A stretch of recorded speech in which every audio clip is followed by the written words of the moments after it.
Hello and welcome to Ultimate Voices Europe, the EUF's new diversity podcast, where we highlight backgrounds and perspectives that don't always get the spotlight.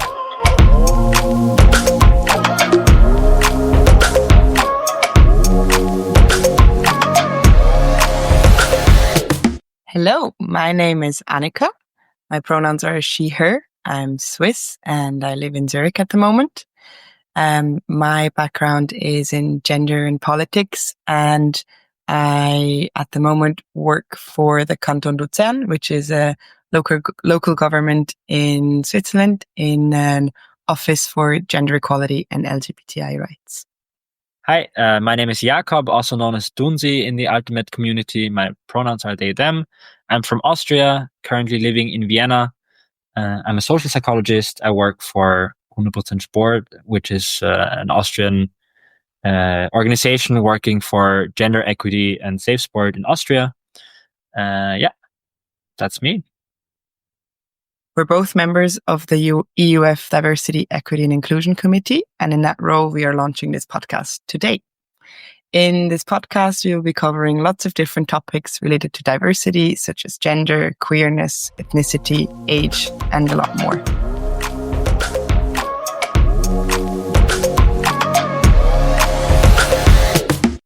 And just now I said we will be highlighting backgrounds that don't always get the spotlight. Ironically, our first guest is a player with a lot of visibility and reach. However, today we shall try to bring in some new perspectives that maybe fall under the radar amongst all the Frisbee talk, such as gender, queerness, accessibility within our sport, and more. Welcome, Levke Walczak. Thank you for joining us today. Hello, everyone. Thank you for having me. Hello. I doubt, Levke, that you need much of an introduction, but would you mind telling us where you're from, where you're joining us from right now, what teams you'll be playing for this year, so we get kind of an idea? All right, of course. So my name is Levke, pronouns she, her. I am from Kiel, which is from northern Germany. I started playing Frisbee 10 years ago, and I am currently actually in Hawaii because there's a tournament coming up. So I'm recording from Hawaii. It's the morning for me. I think it's evening, night for Annika and Jakob. And what else? This year I'll be playing. I'll hopefully be playing with the German national team, playing at World Games. I will be playing with Brit Squad for US Nationals, and this year, for the first time ever, I'll be joining an open team for the Euro and German National Series. I'll be playing with the team based in Hamburg, and then I'll see about Jinx and the women's division too, because it kind of depends on a lot of things. You know how it is. That's me for now. Sounds exciting. But today we're not here to talk Frisbee for once, or at least not on the field Frisbee. So I'm just going to skip over that. The first question I've got for you, Levke, is you're maybe the first person in European Ultimate, or one of the first, who has this level, an amount of sponsorships, a big following, marketability. What does that look like? And maybe you can tell us a little bit about that. To me, that sounds bigger than it really is, but I guess I'll tell you the facts. So I do have a sponsorship going on with Be Ultimate, and I guess with Tokai Ultimate with the cleats, and with Greatest Bag. So they all pretty much provide me with what their products are. So from Tokai, I get cleats. From Be Ultimate, I get provided with gear. And Greatest Bag, I get the bags. Then for Tokai Ultimate, I also get one flight in the season. And with Be Ultimate, there's just also some activities. They always have photographers at the big tournaments, and I get like all of these pictures and footages. And I guess I just get visibility through them. And they also are like part of the contract is also one international flight. Yeah. I think that's that. And then visibility, I don't know, my Instagram account is very poorly managed. I have like, I don't know, like 4,000 or 5,000 followers, but there's not really happening much on it aside from me sometimes posting about Ultimate Frisbee. No, thanks for that insight. I don't know, like, would you mind answering like how that is for you and like how, you know, like that has come with time, those like sponsorships, but like happened pretty early on in your career, I think. But like, how is that for you? And maybe even like as maybe a player that is queer that has like maybe a different reach as well in that sense, or like a woman from Europe. Yeah. I guess being in that position, it technically comes with some responsibilities, but really I haven't like felt or maybe not fulfilled that many responsibilities except for like trying to be myself somewhat, but I'm also trying to like not share too much privacy or too much of my private life that's not Ultimate Frisbee on my account. And then it's just been really helpful to get some kind of support to like playing Ultimate Frisbee on this level, traveling to the US, traveling to wherever the World Championships or European Championships are, paying for the accommodation, all that is just like financially so big and intense that it just helps to get a little bit of support. Yeah. But I still feel like I have been struggling in the past, especially while I was still a student, to pay for everything that's coming up. But then, of course, like any help was just made a difference to me. And without some of the help, like would not have been able to play all the international tournaments that I've been to and that I've gotten to go to. Then I'm wondering, sort of with Annika and me being players ourselves, of course, I'm just wondering, being someone with that much visibility as you are, how has that affected your social life within the Ultimate community? And I'm sure it must have maybe also changed a little bit how it is to walk around the tournaments in teams where people know you that you maybe don't, or maybe where people approach you. Maybe if you want, you could tell us a little bit about that.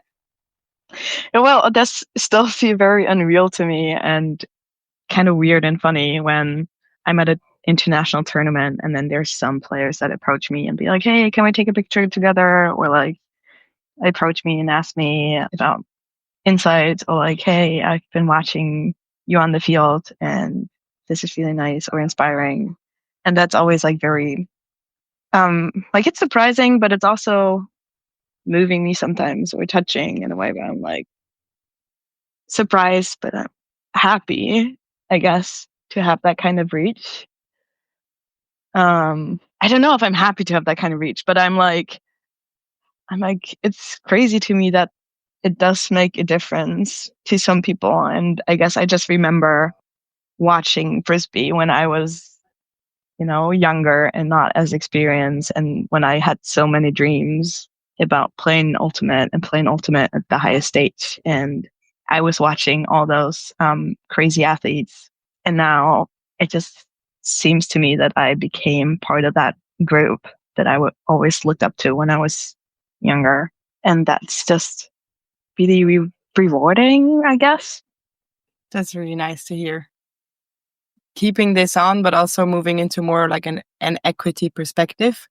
Do you see differences between maybe you as a female matching player compared to male matching players in maybe this visibility, or like, do you feel a certain responsibility that might be different from other players regarding, I don't know, sponsorships or something? I don't know, there's like a difference now with like the UFA coming up and players actually being paid for this, but it's the open division. This is so many questions at once, but feel free to answer one of them and whichever you prefer. Okay, so of course, Ultimate Frisbee is like supposed to be, or sometimes shows itself as this progressive sport, but of course, especially when it comes down to sponsorships and pro leagues, there's still a big gap between open division, mixed division, women's division, and how female athletes are highlighted. I guess personally, I don't really feel that affecting myself though, because I'm still kind of like, as I said earlier, surprised or like in awe of me receiving some of that visibility. So it's not like I'm like exceeding expectations every time. So it's hard to me to be critical when I like look at myself too.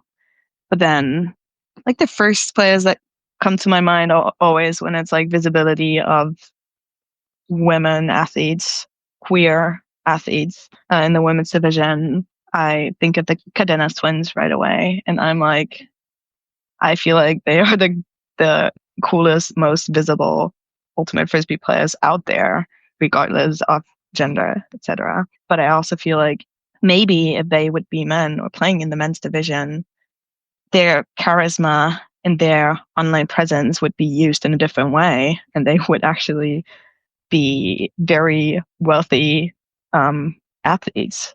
But now they are still also always kind of fighting for ways to get to tournaments, or they have to like organize so much around accommodation and like paying for everything that they play for and do.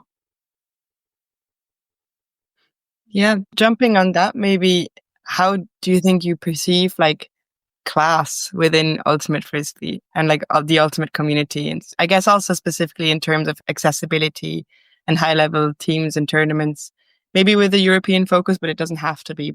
I mean, Ultimate is a very unfair sport, and there are privileged players who can play the sport in the highest levels, who have access to everything that you need to like play at those tournaments. I don't even know where to start.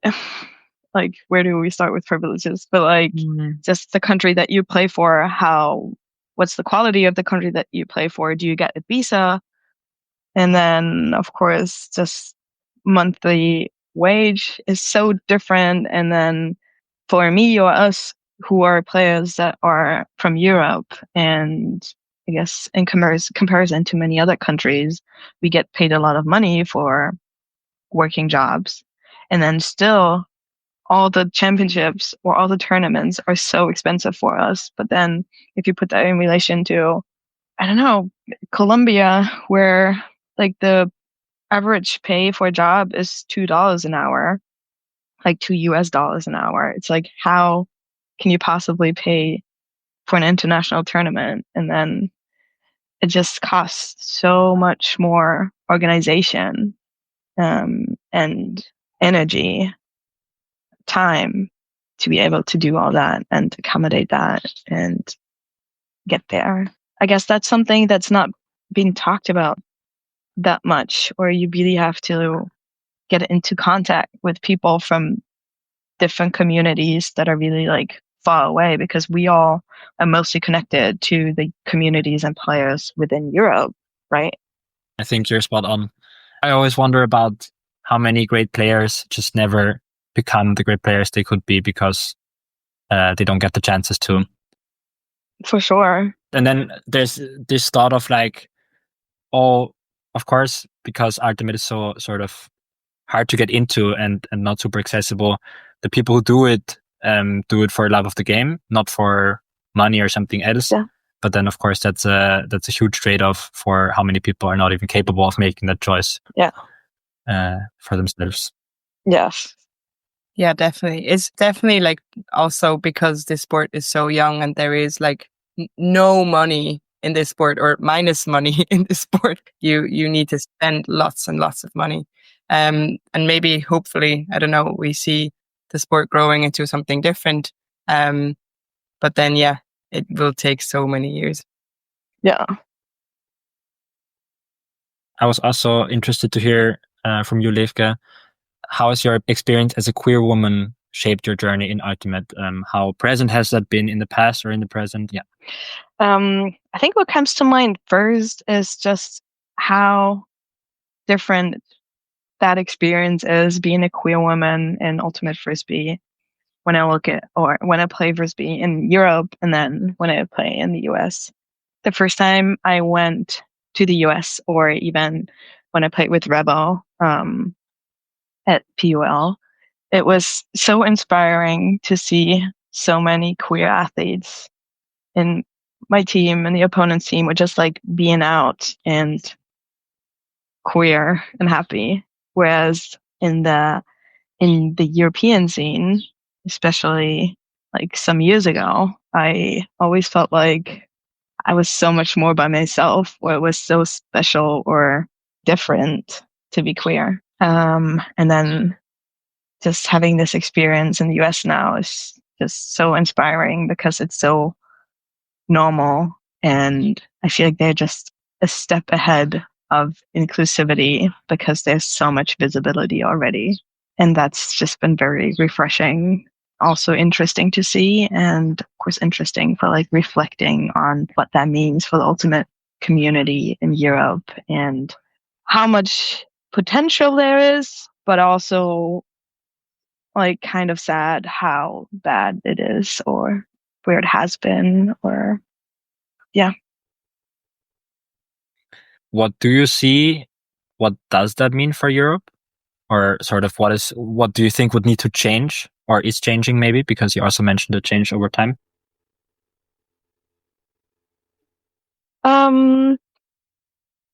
So what is changing is that I see more and more queer people that are out in Frisbee teams.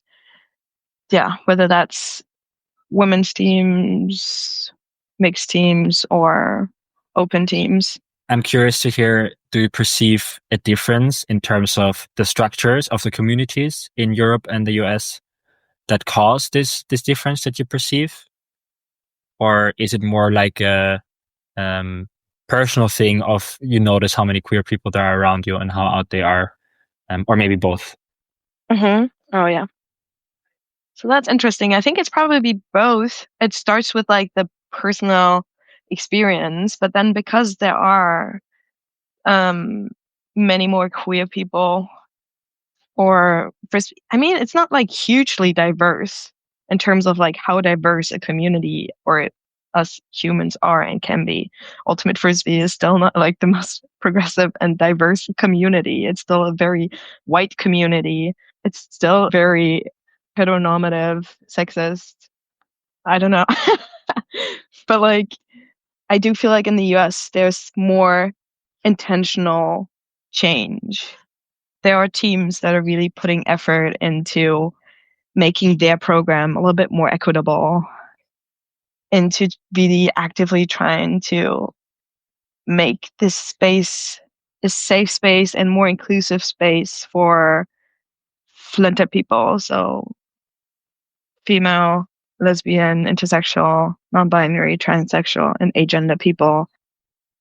A very simple example is calling in the mixed division, saying women and men compared to women matching players and men matching players.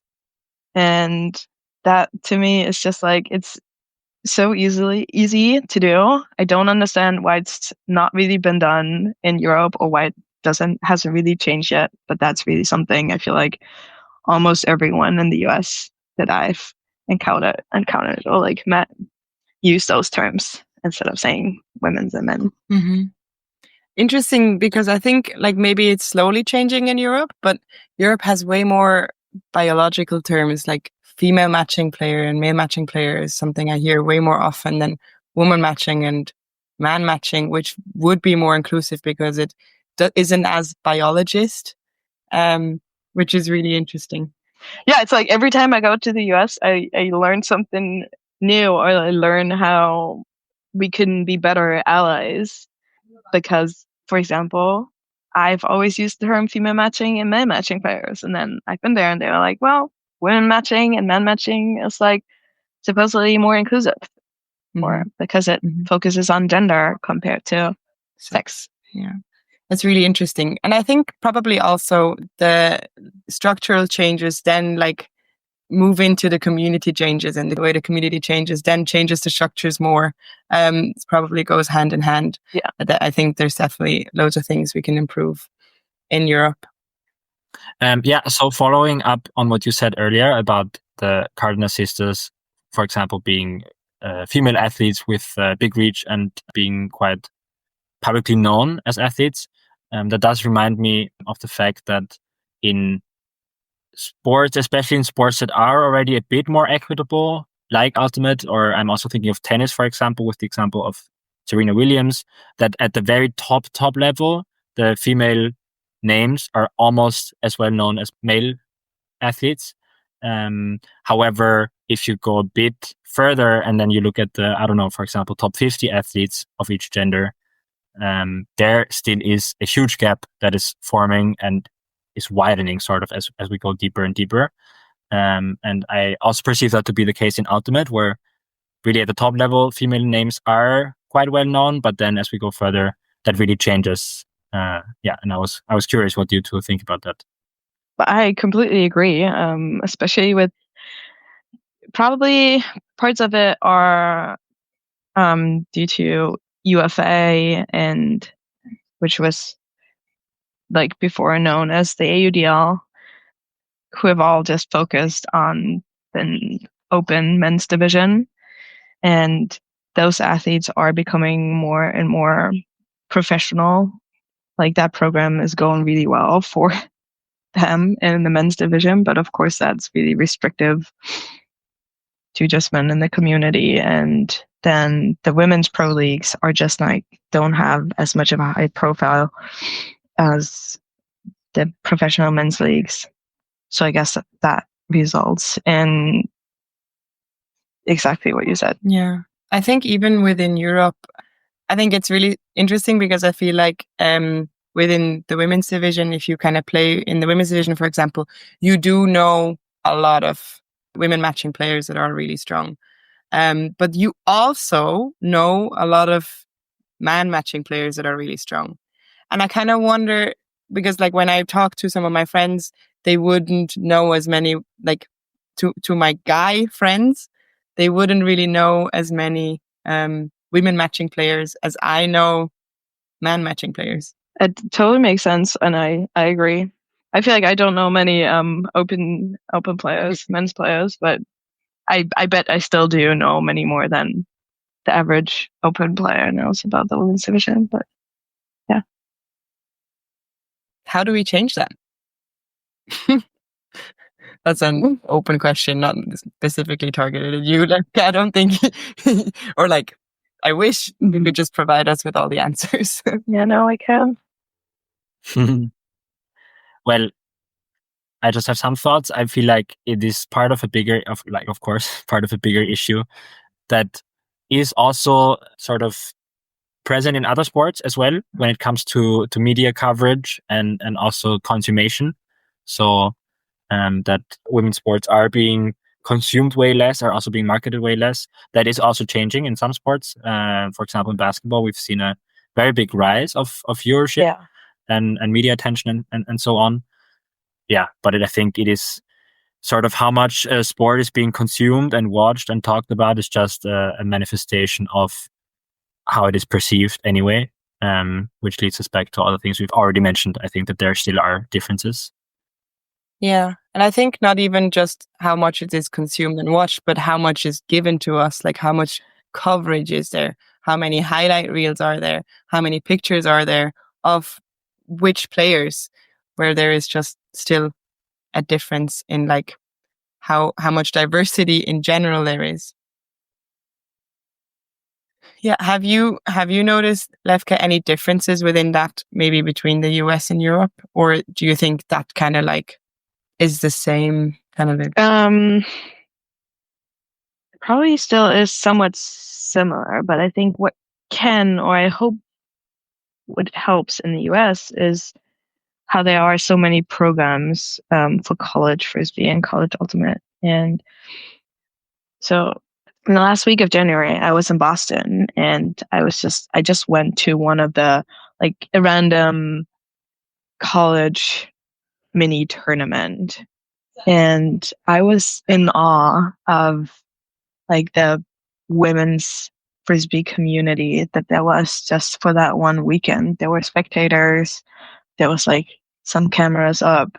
The teams were, I felt like, I guess, I don't know if I was just in awe of like women's ultimate or just also like the college sports and what culture that brings with it. But I just saw so much potential in making this sport more equitable, or I felt like it was more equitable because I didn't see that kind of, or I don't often see that kind of hype at women's tournaments in Europe. And I was just like, this energy is so fulfilling, and it's hyping me up, and I wish more people could experience this and like see these young athletes.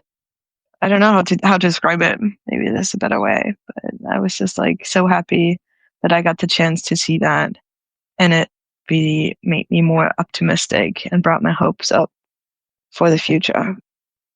You know, like the Brute Squad players went to go and watch them. Other club teams from the area, they would go and watch. The coaches that have been there around, their friends from high school, from college who are not playing sports with them. Yeah. Thank you. Yeah, it sounds super nice. You're painting a pretty, I would say, heartwarming picture. I do think like what you mentioned about sports culture in the US and like compared to Europe, there's definitely things that can help ultimate in the US kind of like grow and get more visibility generally, but then that also translates to the women's division. Whereas in Europe, I think we just struggle to find fields for training. Right? Yeah. And I think like it would be key for Germany or just like any countries in Europe to have programs in high school or through college. Of course, it's like different when college sports in general or high school sports in general are not as big of a thing. But even having ultimate frisbee parts of PE classes, which is not like, some PE teachers can decide to have ultimate frisbee in their agenda, but it's really just like personal preferences and how many sports teachers are gonna like change that and just like introduce the sport. Definitely. On that note, maybe shout out to the UK and Ireland who do have college frisbee, and I think it does help. Like Ireland definitely has so many really good players that come from college, or some that come from even before, from secondary school. But I do think like I played in Ireland for a year, a bit more, and I think like a big source of new players is college frisbee, and it's often players that have already done some kind of sports are like happy to look for new sports, and they also create a big like team vibe and culture in like really early on in college, and that really helps maintain players. And I think mainland Europe can learn a lot. For sure. Yeah, and maybe this kind of like leads into a new topic. You kind of brought a question for us as well for the UF Diversity, Equity, and Inclusion Committee. Yes, I did. Would you like to ask that question now? That'd be lovely. Okay. So my question is, given that the mixed division ultimate frisbee reinforces the gender binary and creates challenges for non-binary inclusion, how, if at all, can this be changed? I think it's like a very open question, but you know, you brought open questions to me, so this is my question for you. Yeah. So that's actually a really good question, and I'm really happy you asked that. And it's, I think, a big challenge for the UF, or like probably any like institution that kind of works around rules and policies within Ultimate. And we rewrote the gender inclusion policy at the end of 2024. And that was actually something we really wanted to recognize, that the system of man matching and woman matching categories in mixed are not an optimal solution. But kind of all the UF can do at the moment is kind of recognize that it's not an optimal solution. And then for non-binary athletes, kind of really stress that it's important that they are comfortable within, like as comfortable as possible within the gender divisions of Ultimate and the policy that we try to create. Therefore, aims to open up the possibilities for athletes to compete in the division aligned with their gender identity or where they feel most comfortable based on their gender identity. It still obviously kind of like divides people into a binary, but that's kind of like what we worked with. Jakob, you can. Yeah, I was just going to add to that it's just interesting how I feel like the mixed division is in one way the most inclusive, in the sense of that there's just a mix of people of different genders playing together. And I know from a lot of people, and can also say for myself, that that's the reason why I prefer playing mixed over single gender. While also it is the only division sort of that forces people into playing as one gender, because I mean, in the women's division, that's officially restricted to women matching players. And the open division, of course, is the open division. But I just think it's an interesting paradox how I feel like a lot of people prefer mixed because of the mix of genders, but it's also quite restrictive in that sense. Yeah, for sure. And like, you force people into making decisions every single point that they play, and it's kind of like a in your face decision every time. So I can just imagine that can be like very hard to do and struggle with. Yeah, definitely. And like, not that doesn't help at all, but like, it's almost everywhere in our society. We are like put into a binary system. So it would be nice to kind of create a space within Ultimate where that doesn't happen. And I think in the single gender divisions, it's a little bit easier, but still happens. And then the mixed reinforces it, sadly, still. Yeah, and also they are like called single gender division. Yeah, I mean, honestly, even that, like, right? Part of the problem, yeah. And also, another question though, the open division is not actually the open division anymore, is it? Isn't it? I thought it got changed into a men's division somewhat recently, like a few years back with the UF. Within the UF, that's not the case as far as I know. Maybe it's just within Germany then. It's just something that I've heard. Yeah. I mean, I thought it was changed to men's and then changed back at some point. I thought so too, but I'm actually not 100% sure. I trust and believe that you are more up to date about this than I am. Even if it's called men's division, which is still a bit shit, over open division, I think still at least people can still kind of play in the division they feel most comfortable with. Yeah. But then this is based on their gender identity. And then if it's called men's and the woman identifies as a woman, then you wouldn't really be allowed to play men's. So maybe we should look into that, actually. So thanks for flagging it. Okay, so the second part of my question is, what is the current transgender inclusion policy for the World Games, and how do you think that should evolve and could evolve? So for the current World Games transgender inclusion policy, the EUF actually kind of doesn't have any say, because that's under WIFDIF, and then WIFDIF is under the IOC, International Olympic Committee. We did, as I mentioned before, update the European gender inclusion policy, but it doesn't really, it's not in effect for even the European players. They have to uphold the standards of the IOC. Okay, and can you just repeat what are those standards of the IOC? So the IOC standards are the same that were used in Paris last year, as far as I know.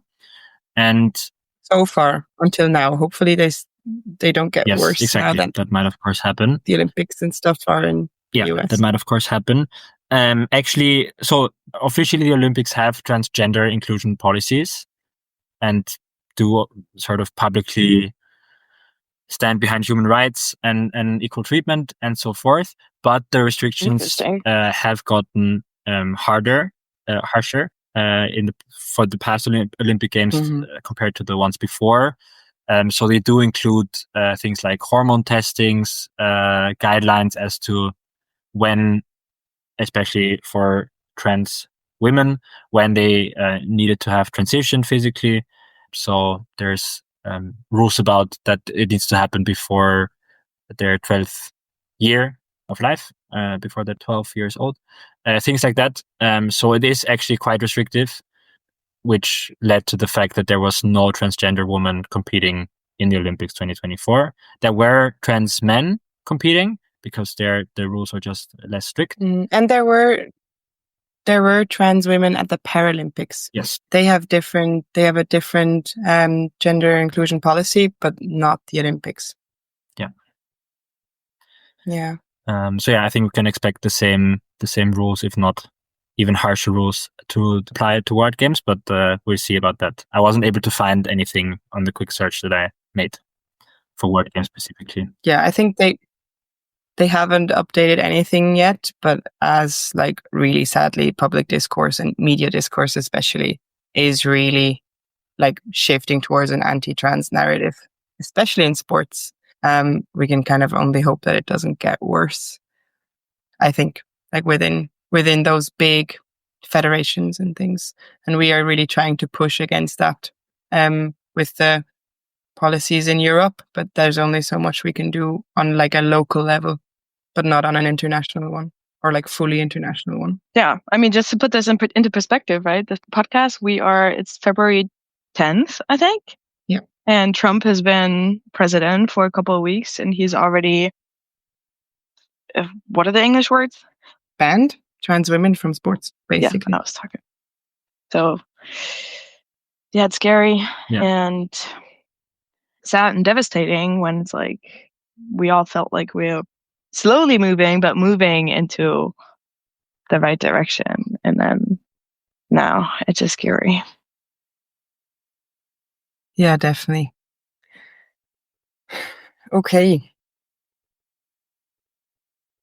Well, anyway, to end on a bit of a more of a positive note, we will always in this podcast at the end have a little section about role models and good practice examples from the community, from the European community specifically. So Levke, I was also wondering for you, if there's a person, an initiative, a community, a team that you would like to give a shout out in that sense. Yeah. Okay, so something that we've done or we've continued trying to implement in the German women's teams that I've played on is just focus on language, especially in a language that's German, even more important when like all words are gendered, that you speak gender neutral language, that you are really trying to change the language in a way that you are inclusive to everyone, regardless of the gender, etc.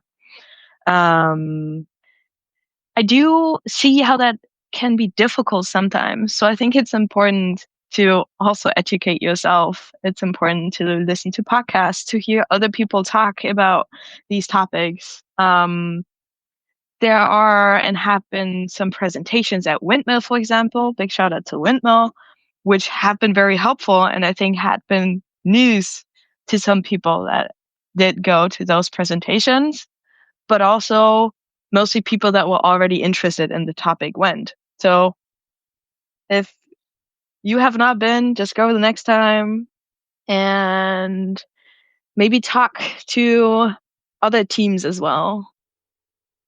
Talk to people who are maybe like a minority and ask them how to help them, how to actively make the space safer for them.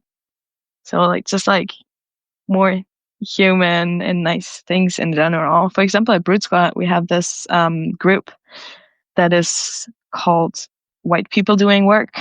And we, especially in season, we meet up like every 2 weeks and talk about the ways that we can be better allies and about ways to be, I don't know, just also reflecting on ourselves and reflecting on when we have pursued white supremacy and just like trying to, I don't know, help each other out, but also create a space where we can educate ourselves and educate each other.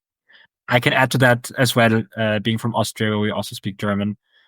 Adopting a gender neutral language has and is an issue sometimes, to enforce that, to get people to do it, to actively change the way we speak, and that requires effort and is super important, however, because of course it just completely from the bottom up of our perception builds how we view the world and how we view our surroundings, ourselves, our players, the team members. So yeah, I can only add to that even though that is work, that's super important work and also pays off because that can change the way people view the world. Yeah. Yeah, I kind of wanted to add to that. In Zurich, we also speak German or Swiss German, but funnily enough, the ultimate scene is very much an English scene. I think because, or the English speaking scene, because we have so many expats and things. And that actually is helpful because English is a little bit more gender neutral, that people don't have to like actively restructure the way they speak. I think they still should, not just within Ultimate, obviously. But I think it just creates a more inclusive environment just by speaking English. Yeah. But I mean, also a potential of a language like German, where all words are gendered, is that you can also actively make space for everyone and like actively include people.